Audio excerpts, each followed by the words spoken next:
एक गांव का लड़का शहर में एक दुकान को देखकर उस दुकान के सेठ से बोलता है कि सेठ जी, क्या मुझे आप अपने दुकान पर काम पर रखोगे।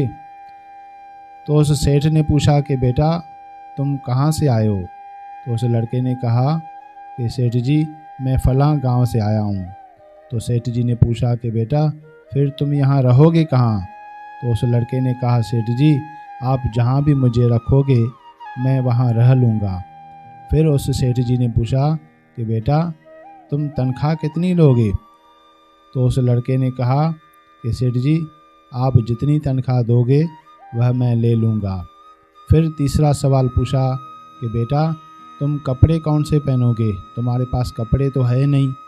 तो उस लड़के ने कहा कि सेठ जी, आप जो भी मुझे कपड़े पहनाओगे वह मैं पहन लूँगा। फिर उस सेठ जी ने कहा कि बेटा, तुम खाओगे कहाँ, क्या खाओगे। तो उस लड़के ने कहा, सेठ जी, आप जो भी मुझे खिलाओगे मैं वह खा लूँगा। तो सेठ जी को वह लड़का पसंद आया और उसे अपने काम पर रख लिया। अपने बंगले पर प्रांगण में एक कमरा बना हुआ था, वहाँ उसे रहने को दे दिया और बाज़ार से नए कपड़े लेकर उसको दिए। वह पत्नी को कहा कि जैसे मेरे लिए दुकान पर टिफ़िन में खाना आता है तो इसका भी खाना साथ में भेज दिया करो। तो ऐसे करते करते वह लड़का ईमानदारी से, मेहनत से, लगन से, सच्चाई से काम करता रहा और सेठ जी का दिल जीत लिया। सालों बीत गए तो एक दिन सेठ जी ने उसे कहा कि मुझे पुत्र संतान नहीं है, मैं तुम्हें अपना पुत्र बनाता हूँ।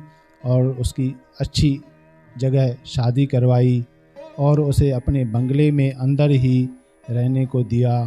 तो वह लड़का बहुत खुश हुआ और धीरे धीरे उस लड़के के ऊपर सब कारोबार दुकान का उसके ऊपर रखा और सेठ जी स्वयं भजन करने के लिए तीर्थ पर चले गए।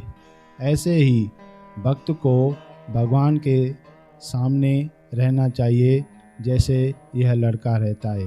भगवान जो भी खाने को दे वो खा लें, प्रेम से पालें।